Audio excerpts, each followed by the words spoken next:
नमस्कार दोस्तों, मैं सागर साहू। आज पिछले वीडियो में हमने देखा था कि हमने पढ़ा था इंडिया के सभी स्टेट्स, उनके गवर्नर और उनके सीएम। आज हम थोड़ा मैथ में बात कर रहे हैं। मैथ में हमारी बात करें नंबर सिस्टम्स की, यानी कि हिंदी में इसको देखिए संख्या पद्धति बोलते हैं।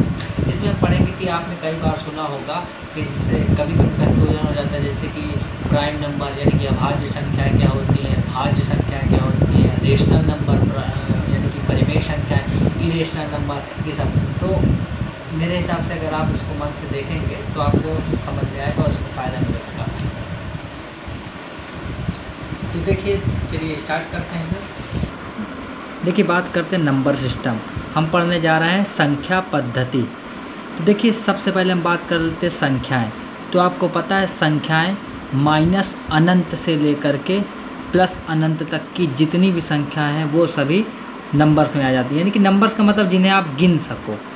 अब देखिए, नंबर्स को अगर हम आगे देखें तो हम दो भागों में डिवाइड कर सकते हैं इसको। पहला होता है रियल नंबर, वास्तविक संख्याएं, और दूसरा होता है आपका इमेजिनरी नंबर यानी कि काल्पनिक संख्याएं। चलिए अब समझते हैं वास्तविक संख्याएं क्या होती हैं। अगर आप चाहें तो इसको आप थोड़ा हेडिंग वाइज लिख भी सकते हैं। देखिए, वास्तविक संख्याएं क्या होता है, माइनस अनंत से लेकर के प्लस अनंत तक की जितनी भी संख्याएं होंगी, जैसे कि माइनस अनंत में माइनस 1 2 3 4 5 प्लस जीरो भी होगा, इसमें प्लस 1 2 3 4 5, यानी कि माइनस अनंत से प्लस अनंत तक जितने भी काउंटेबल नंबर गिनी जाने वाली संख्याएं वो सभी वास्तविक संख्याएं होंगी। अगला आ जाता है आपका काल्पनिक संख्याएं यानी कि इमेजिनरी नंबर, यानी कि वे संख्याएं जिनकी आप केवल कल्पना ही कर सकते हो, लेकिन रियल में ऐसी कोई भी संख्याएं नहीं होती हैं। इन्हें हम काल्पनिक संख्याएं बोलते हैं, जैसे कि -√3, -√4, ये हो गया। तो देखिए, हमने अभी पढ़ा जैसे कि संख्याएं दो भागों में आप इसको बांट सकते हैं। एक हो जाएंगी आपकी वास्तविक संख्याएं और एक हो जाएंगी आपकी काल्पनिक संख्याएं। इन्हीं को आप आभासी संख्या भी बोल सकते हैं। तो वास्तविक संख्याएं क्या होती है, अभी मैंने आपको बताया, जैसे माइनस अनंत से लेकर के, यानी कि जितनी भी ऋणात्मक संख्या है, ऋणात्मक जितनी भी संख्या है वो सभी, इसमें जीरो भी इंक्लूड होगा, और आपकी जितनी भी धनात्मक संख्या होगी वो सभी आपकी वास्तविक संख्या होगी। अब आप ही सोचिए, कोई संख्या या तो माइनस की हो सकती है, या तो प्लस की, या तो जीरो, इसके अलावा हो भी कोई संख्या नहीं सकती। अगर है भी तो जस्ट आप उसकी इमेजिन कर सकते हैं, उसकी कल्पना कर सकते हैं, यानी कि है तो है ही नहीं।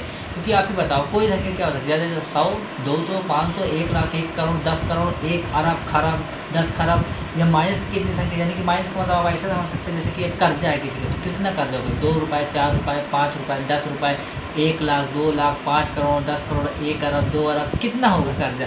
अब इसके अलावा तो कुछ होगा नहीं। अगर इसके अलावा जो कुछ भी है, जीरो के अलावा अगर आपके पास ना तो किसी से आपको पाना है ना देना, तो वो जीरो होगा। इसके अलावा जो कुछ भी है तो वो एक कल्पना है केवल, यानी कि इसीलिए उनको काल्पनिक संख्या, जैसे कि समझते हैं, जैसे कि देखिए 4 होता है, तो 4 का वर्गमूल यानी कि स्क्वायर रूट की अगर हम बात करें तो 2 होगा।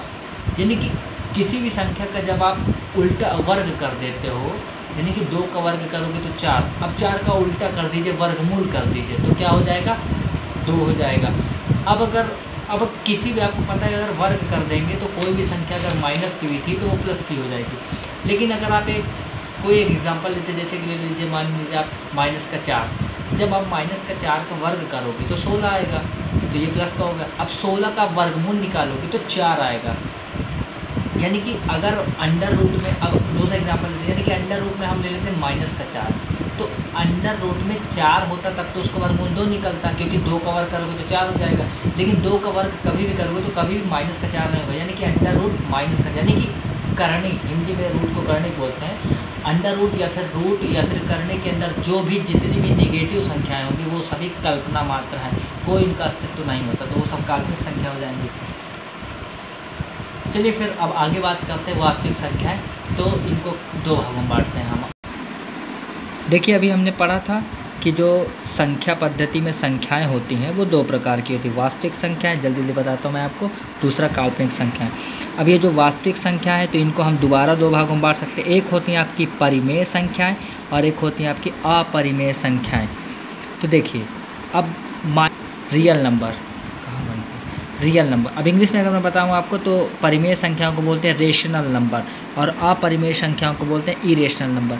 देखिए परिमेय संख्या में क्या होती है, माइनस अनंत से प्लस अनंत तक की जितनी भी संख्याएं होंगी जीरो सहित, तो वो सभी परिमेय संख्या होंगी। आप सोच रहे होंगे कि यही तो वास्तविक संख्याएं बताया रियल नंबर्स में, लेकिन अब समझिए अंतर क्या होता है। अपरिमेय यानी कि इरेशनल नंबर, यानी कि जो संख्याएं ऐसी हों जिनका आप वर्गमूल नहीं निकाल सकते, अर्थात आप उनका अंडर रूट नहीं निकाल सकते, जैसे कि रूट 50, तो इसका कोई एग्जैक्ट वर्गमूल नहीं होता है। अगर यही बात कर लेते यहाँ पे एक कम कर लेते 49, तो उसका वर्गमूल 7 होता है। तो यानी कि वे संख्याएं जो होती तो ओरिजिनल में 50 तो आपको पता है होती है ओरिजिनल में, यानी कि वास्तविक संख्या ओरिजिनल है, यानी कि रियल में होती तो है 50, लेकिन इसका अगर वर्गमूल निकालेंगे तो वो नहीं निकलेगा, तो ये अपरिमेय संख्या होगी। और इसी के अगर अलग बात करें तो ये जैसे कि आपने सुना होगा दशमलव, तो दो प्रकार के दशमलव होते हैं, एक होते हैं शांत दशमलव, एक होते हैं अशांत दशमलव, रिपीटिंग और नॉन रिपीटिंग डेसिमल। तो ये जैसे कि नॉन रिपीटिंग डेसिमल में आ जाएगा 3.4444, आपको पता नहीं कहाँ तक जाएगा, तो ये भी आपका अपरिमेय संख्या है। अब दोबारा देखिए समझते हैं। हमने पढ़ा कि संख्याओं को दो भागों में बांटे, एक रियल नंबर और एक होती है आपकी इमेजिनरी नंबर, यानी कि वास्तविक संख्या और काल्पनिक संख्या।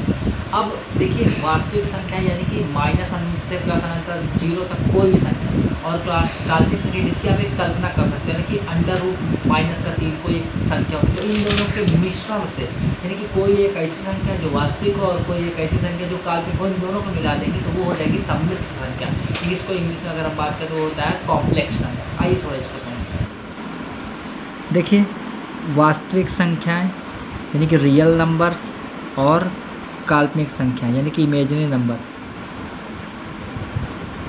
ये संख्या और इन दोनों को मिलाने से जो संख्या बनती है उसको हम बोलते हैं सम्मिश्र संख्या या कॉम्प्लेक्स नंबर। जैसे कि देखिए 2, आपको पता है जो 2 है वो एक रियल नंबर है, वास्तविक संख्या है, और मैंने बोला था आपको कि दोनों का योग यानी कि बीच में प्लस या माइनस कोई भी आ सकता है, यानी कि दोनों का मिश्रण होना चाहिए। तो मिक्सचर या तो माइनस कर दीजिए या प्लस कर दीजिए। 3i क्या है, देखिए मैं थोड़ा बताता हूँ आपको। देखिए अगर अंडर रूट में माइनस का 1 है तो इसका मतलब होता, सॉरी गलत हो गया, यानी कि आई स्क्वायर जो है तो इसका मतलब होता है -1, यानी कि जब आप माइनस की बात करेंगे, यानी कि रूट में जब -1 हो तो जब इसका स्क्वायर है वहाँ जाएगा अंडर रूट में, तो हो जाएगा आपका -1 = i, यानी कि i = √-1 होता है। यानी कि अब देखिए इसमें इसकी माइनस का √3 है तो इसका तो कोई वर्गमूल निकलेगा नहीं, तो इसको आप सही फॉर्म में लिख सकते हैं √3i। क्यों? क्योंकि आपको पता है -√3 को आप लिख सकते हैं 3 × -1, यानी कि 3 × -1। अब -1 को आपको पता है कि -1 रूट में जब होता है तो आप इसको i बोलते हैं, यानी कि √3i होगा। ये होगा, यानी कि कोई भी संख्या जो i के फॉर्म में हो, प्लस हो या माइनस हो, वो आपकी कॉम्प्लेक्स नंबर होगी, सम्मिश्र संख्या होगी। हमने पढ़ा, देखिए अभी हमने पढ़ा कि नंबर जो होता है, फिर से मैं आपको एक बार रिकॉल करा देता हूँ। Real number, imaginary number. Real जो होता है इसको हम अगेन दो भागों में बांटते हैं, एक होता है आपका रेशनल नंबर और एक होता है आपका इरेशनल नंबर। और जो रियल नंबर और कॉम्प्लेक्स नंबर है, सॉरी रियल नंबर और इमेजिनरी नंबर, इन दोनों के मिलने से जो नंबर बनता है उसको हम बोलते हैं कॉम्प्लेक्स नंबर। अब अगेन अगर हम आगे चलेंगे तो रियल नंबर जो होता है इसको आप दोबारा दो भागों में बांट सकते हैं, जो होता है आपका एक निगेटिव इंटीजर और एक होता है आपके होल नंबर। बहुत लोग पॉजिटिव इंटीजर भी बोलते हैं, लेकिन पॉजिटिव इंटीजर जो होता है उसमें 0 भी आ जाएगा तो होल नंबर में दोनों आ जाएगा। चलिए समझते हैं। देखिए जो आपके रेशनल नंबर है, मैं आपको बताया था -∞ से +∞, प्लस इसमें आपका डेसिमल से हो जाता है, लेकिन ये डेसिमल इन डेसिमल से डिफरेंट होंगे। जो मैं आपको यहाँ बताया था ये डेसिमल होंगे आपके रिपीटिंग नहीं होंगे, नॉन रिपीटिंग, जैसे कि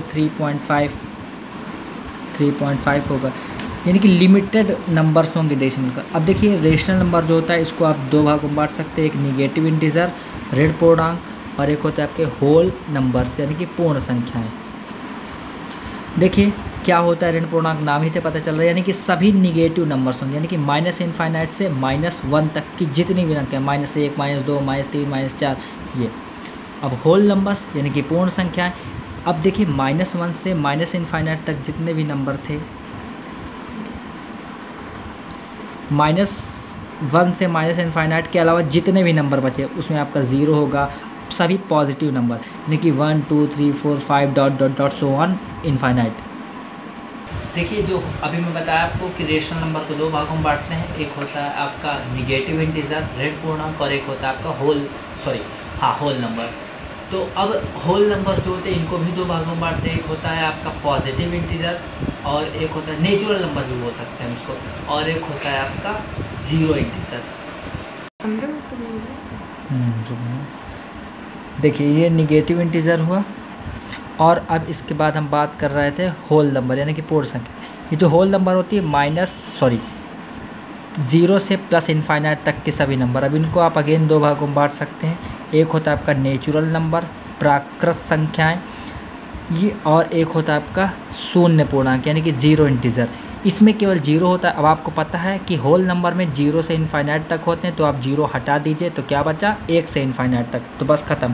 प्राकृत संख्याएं यानी कि क्या होता है, एक से लेकर के इनफाइनाइट तक की। देखिए कई बार कन्फ्यूजन होता है कि हमको पता होता है कि एक से इनफाइनाइट, एक दो तीन चार इनफाइनाइट तक कोई नंबर्स होते हैं और एक जीरो भी होता है उनमें। अगर कन्फ्यूजन हो कभी आपको, तो आप ऐसे याद कर सकते हैं कि जो होल मतलब होता है पूर्ण या संपूर्ण, तो कोई संख्या पूरी तभी होती है जब वो ज़्यादा होती है। तो आपको पता है कि इसमें एक से अनंत तक है यानी कि एक से इनफाइनाइट तक है, इसमें जीरो से इनफाइनाइट तक है यानी एक ज़्यादा है। तो ज़्यादा मतलब होल मतलब पूर्ण यानी कि संपूर्ण, आप ऐसे याद रख सकते हैं अगर कन्फ्यूजन हो तो। अब आगे बढ़ते हैं हम लोग